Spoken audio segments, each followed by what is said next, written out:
Hello student, कैसे हैं आप सब। उम्मीद करता हूं आप सब अच्छे होंगे, मस्त होंगे, बेहतर होंगे, आपकी पढ़ाई बेहतर चल रही होगी। बच्चों, क्लास 12th केमिस्ट्री एनसीईआरटी में आज का हमारा टॉपिक है डाईएजोनियम लवण। डाईएजोनियम लवण का सामान्य परिचय।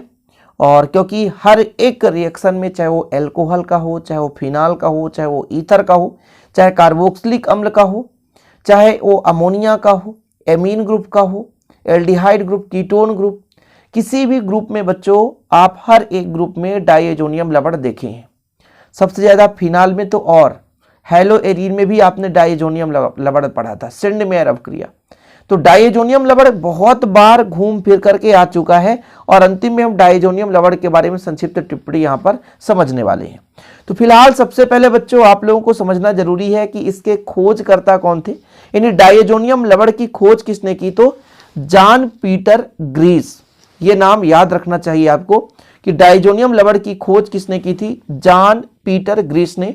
कब की थी बच्चों, तो 1858 में। यानी 1858 में जॉन पीटर ग्रीस ने की थी।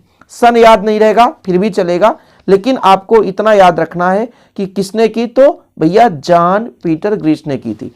उन्होंने बताया कि डाईएजोनियम लवण का सामान्य सूत्र एरिल ग्रुप, इसके साथ डाईएजो N2 और इसके साथ निगेटिव आयन, जैसे X के जगह आप क्लोरीन, फ्लोरीन, ब्रोमीन, आयोडीन, या बच्चों जैसे NO3 या HSO4 निगेटिव आयन जोड़ सकते हैं।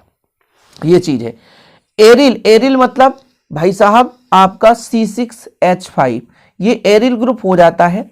यानी बेंजीन रिंग होता है बच्चों, बेंजीन रिंग में से एक हाइड्रोजन निकाल दो, सिंगल बॉन्ड के साथ इसे हम एरिल समूह कह सकते हैं।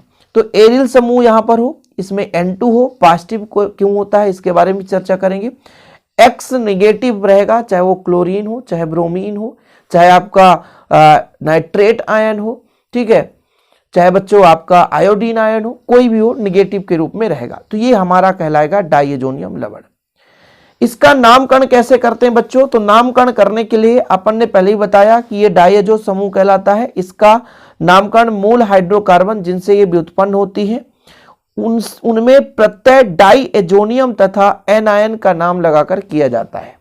जैसे बाद में जोड़ेंगे बच्चों डाईएजोनियम, फिर एनायन, जो भी हमारा एनायन रहेगा, क्लोरीन रहेगा, ब्रोमीन रहेगा, जो भी रहेगा। जैसे फिलहाल यहां पर हम C6H5 दे सकते हैं। यहां पर हमने कहा N2 जो होगा बच्चों वो पॉजिटिव के रूप में रहेगा, इसमें जोड़ दें HSO4 निगेटिव। ठीक है, कोई दिक्कत तो नहीं है। इसका नाम, तो कार्बन समूह जो हमारा कार्बनिक यौगिक हाइड्रोकार्बन है, इसका नाम है बेंजीन। बेंजीन से बना है ना, कोई दिक्कत तो नहीं है। एरिल समूह बेंजीन, बेंजीन से ही बना इसलिए बेंजीन। अब इसको हमने बोला था कि डाईएजोनियम जोड़ना है। क्या, डाईएजो समूह से बना है इसलिए डाईएजोनियम।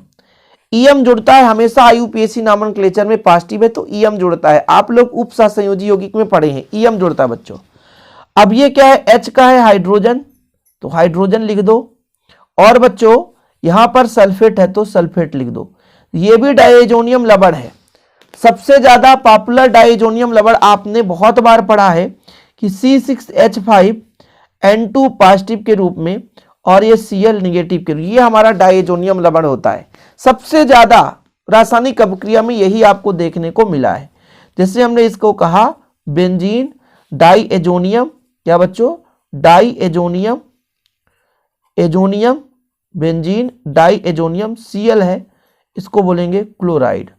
बेंजीन डाईएजोनियम क्लोराइड, क्या बच्चों, बेंजीन डाईएजोनियम क्लोराइड। समझ रहे हैं क्या है, बेंजीन डाईएजोनियम क्लोराइड। कोई दिक्कत तो नहीं है। इसके बाद हम बात कर लेते हैं C6H5 N2 यहां पे पॉजिटिव है। यदि यहां पे आप लोग NO3 निगेटिव जोड़ दो तो इसका नाम क्या हो जाएगा, फिर आप कुछ नहीं कहोगे, बेंजीन है तो बेंजीन कहोगे। डाईएजोनियम, डाईएजोनियम तो डाईएजोनियम रहेगा बच्चों। और ये आपका नाइट्रेट है तो नाइट्रेट जोड़ दो। ठीक, ये चीज होता है। मतलब ये हाइड्रोकार्बन आपको लेकर चलना है, इसके बाद डाइएजो समूह है, धनात्मक है तो ईएम जोड़ना तो डाइजोनियम हो जाएगा। इसके बाद जो भी आयन है, क्लोरीन है तो क्लोराइड, नाइट्रेट है तो नाइट्रेट, हाइड्रोजन सल्फेट है तो इसको जोड़ दो, ब्रोमीन है तो ब्रोमाइड जोड़ दो। बस इतने ही 2-4 ही तो यौगिक पढ़ना है, ज्यादा दुनिया भर की यौगिक पढ़नी भी नहीं है बच्चों, ये चीज होता है। ठीक है, क्लियर है, यहां पर समझ में आ गया। अब हमने कहा थोड़ा सा कि एन जो है पॉजिटिव के रूप में क्यों होता है, इस पर भी हम चर्चा कर लेते हैं, क्योंकि जब आपको पढ़ा ही रहे हैं तो थोड़ा सा बेहतर रूप से समझा दूं ताकि दिक्कत ना हो सके बच्चों। जैसे हमने कहा इधर बेंजीन रिंग हमारे पास है C6H5, ठीक है, यहां एक कार्बन के साथ N जोड़ेंगे और ट्रिपल बॉन्ड के साथ ये N, तो भैया जबरदस्ती के साथ इस N के साथ आप इस N के साथ जबरदस्ती 4 बंद हो गया, तो 4 बंद तो बनाने की क्षमता होती नहीं है, इसलिए ये जो हमारा N है वो किसी को इलेक्ट्रॉन दे दिया जाता है इसके द्वारा।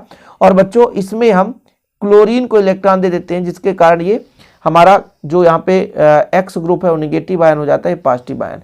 यानी नाइट्रोजन जो होता है वो किसी को इलेक्ट्रॉन देकर रखा है, इस कारण से वो 4 बंद बनाकर रखा है, अन्यथा वो 3 बंद बनाने की क्षमता रखता है, 3 बंद से ज्यादा उसमें बंद बनाने की क्षमता नहीं होती है, ये चीज होता है बच्चों। या कि मान लीजिए नाइट्रोजन पर इलेक्ट्रॉन दे दो, एक और नाइट्रोजन वो आगे स्थानांतरित कर देगा, इस स्थिति में ऐसा कंडीशन हो जाता है। इसके स्थायित्व के बारे में यदि चर्चा कर लिया जाए बच्चों, तो इसमें जो एरिल है और ये डाइजोनियम लवण है, इसमें एल्किल डाइजोनियम लवण से ज्यादा स्थायी होता है। जो भी एरिल डाइजोनियम लवण है वो एल्किल डाइजोनियम लवण से ज्यादा स्थायी होता है। इसके पीछे का कारण क्या है, अनुनादी संरचनाएं। इनमें अनुनादी संरचनाएं इस प्रकार से पाई जाती है। फिलहाल मैं अनुनादी संरचनाएं अभी नहीं समझा रहा हूं, अनुनादी संरचना पर मैं एक अलग से वीडियो लाऊंगा, चाहे वो आपका एमीन ग्रुप का हो, है ना, चाहे वो फिनाल का हो, ठीक है, चाहे वो हेलो एरीन का हो, सबकी एक अलग अलग अनुनादी संरचनाएं पाई जाती है, जो कि आप लोगों को समझना बहुत जरूरी होगा बच्चों। उसको हम अगले लेक्चर में कवर कर लेंगे, बाद में भी देख लेंगे। फिलहाल अभी यहाँ पर ये नहीं पूछा जाएगा, इसलिए हम चर्चा नहीं करते हैं। आगे चलकर हम आपको समझा देंगे इसकी अनुनादी संरचनाएं। आज हम बताए थे भाई बनाने की विधि पढ़ेंगे कि इसको हम बना कैसे सकते हैं, कोई भी एक मेथड बताओ। तो डाइएजोटीकरण आप पढ़ेंगे, डाइएजोटीकरण अभिक्रिया, कि हमारे पास एरोमेटिक प्राथमिक एमीन होना चाहिए। इसकी क्रिया सोडियम नाइट्राइट के ठंडे जलीय विलयन के साथ तनु अम्ल की उपस्थिति में 273 से 278 केल्विन पर, यानी लगभग 273 मतलब नॉर्मल 0 से 5 डिग्री सेल्सियस के अंदर समझ लो, एरोमेटिक डाइजोनियम लवण बनते हैं। मतलब ये क्रिया करा दें तो हमारे पास एनिलीन होना चाहिए बच्चों। एनिलीन का फार्मूला पता है क्या, C6H5NH2। क्या कहा हमने, C6H5 आपका हो जाएगा NH2, ये एनिलीन है, सही है, एनिलीन। इसकी क्रिया करानी है सोडियम नाइट्राइट NaNO2, ठीक है। साथ में बच्चों अम्ल के उपस्थिति में खनिज अम्ल जैसे HCl तो HCl, फिर ये लगभग कितने डिग्री सेल्सियस, 273 से 278 केल्विन पर यह क्रिया होगी, ठीक है। क्रिया के फलस्वरूप क्या बनता है, सीधा डाइजोनियम लवण। डाइजोनियम लवण किस प्रकार से, जैसे हमारे पास ये बेंजीन रिंग है, ये बेंजीन रिंग है, समझ लेना, ठीक है, फेनिल ग्रुप जिसे बोलते हैं। तो यहाँ पर N है बच्चों, यहाँ से N लेगा तो N2 बना देगा, और यहाँ पर आपका Cl है तो Cl बना देगा।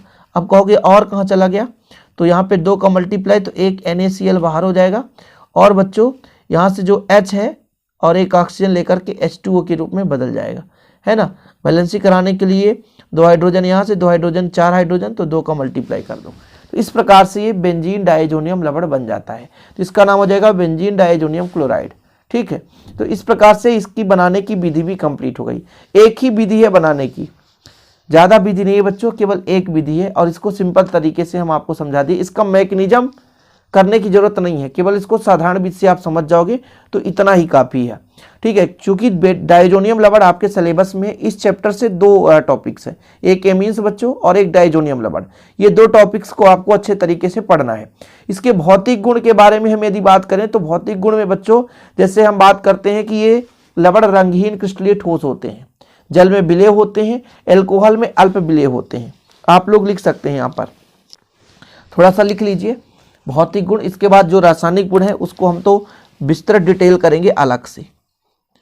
तो भौतिक गुण मैं यहाँ पे लिख देता हूँ, ठीक है। आप लोग नोट्स बनाएंगे तो बेहतरीन लिख देंगे बच्चों। भौतिक गुण में लिखना है आपको पहला नंबर कि ये लवण रंगहीन क्रिस्टलीय ठोस होते हैं, ये लवण ये लवण रंगहीन क्रिस्टलीय ठोस होते हैं। क्या होते हैं बच्चों? क्रिस्टलीय ठोस होते हैं, क्रिस्टलीय ठोस होते हैं। दूसरा नंबर है जल में विलेय। क्या है? जल में विलेय। ठीक है। एल्कोहल में अल्प विलेय, किंतु जो आपका ईथर होता है इसमें पूर्ण विलेय होते हैं। इतना लिख लीजिए। और तीसरा नंबर लिख सकते हैं एल्कोहल में अल्प विलेय, एल्कोहल में अल्प विलेय किंतु ईथर में पूर्ण विलेय, किंतु ईथर में पूर्ण विलेय है। ठीक है। ये लवण रंगहीन क्रिस्टलीय ठोस है, जल में विलेय है, एल्कोहल अल्प विलेय किंतु ईथर में पूर्ण विलेय है। तो इस प्रकार से 2-3 गुण आप लोग तैयार रखें, और यदि इन्हें हवा में खुला छोड़ दें तो लगभग विस्फोट भी हो जाता है, लेकिन हमने देखा नहीं है।